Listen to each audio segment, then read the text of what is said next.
boysunda bolalar nega qusish kerak, boysunda nega bolalar zahar yutish kerak degan narsa haqida ham o'ylashimiz kerak-da. Rasul aka, o'sha birinchi portlash bo'lgan paytda juda katta ishchi guruh tuzilgandi. Men yuqorida ham esladim, aynan siz ishlayotgan vazirlik ham bu ishchi guruhga kiritilgandi. Endi balki shu jarayondan kelib chiqib xabaringiz bordir. Nega bu holatni to'la bartaraf qilish, xavfni to'xtatishning imkoni bo'lmayapti? Qanaqa jarayon o'zi bu yerda?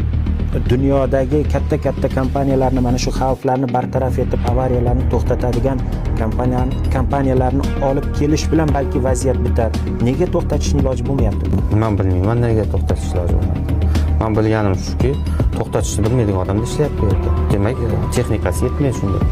Shuning uchun bizlar ishni har bir ishni o'zini professionalga berish kerak deb hisoblayman. Endi bunaqa davom etsa, deylik boysunliklar 4-chi, 5-chi, 6-chi falokatlarga ham tayyor bo'lish kerak shekilli-da.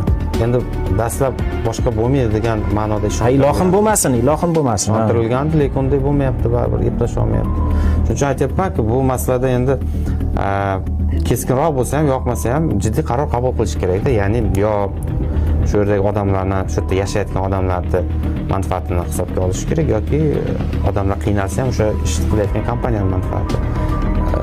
Garchi u yerga qanaqa kuch, imkoniyat yoki investitsiya tiklashdan qat'iy nazar, chunki inson manfaati ustuvor-ku bizda. Shu prioritetlar juda ham katta farq bor-da. Men o'ylayman, rivojlangan demokratik mamlakatlar bo'lganda, masalan, Yaponiyada yoki Amerikada yoki Koreyada shunaqa holat bo'lganda, shunchaki Koreya jamiyati yo davlati shunday men yana qayta qilaverdim, menga tashlab qo'ymagan bo'lardi.